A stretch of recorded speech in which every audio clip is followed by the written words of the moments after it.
Hi అండి, కొబ్బరి బొబ్బట్లు ఎలా చేయాలో చూద్దాం. అరకప్పు మైదా పిండి, అరకప్పు గోధుమ పిండి తీసుకోవాలి. కొంచెం ఉప్పు, కొంచెం పసుపు, కొంచెం నీళ్ళు పోసుకుంటూ కలుపుకోవాలి.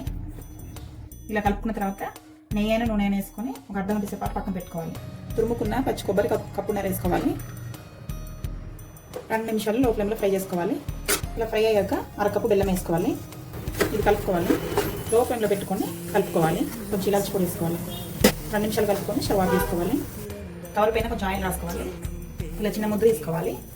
ఇలా చేసుకోవాలి. కొబ్బరి మిశ్రమం మధ్యలో పెట్టుకొని క్లోజ్ చేసుకోవాలి. నేను చూపించిన విధంగా చేసుకోవాలి.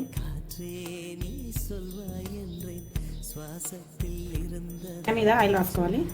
పెన వేడైనాక చేసుకున్న బొబ్బట్లు వేసుకోవాలి. కొంచెం నెయ్యి రాసుకోవాలి పైన. లో ఫ్లేమ్లో పెట్టుకొని ఇంకో సైడ్ తిప్పుకోవాలి. కొబ్బరి బొబ్బట్లు రెడీ.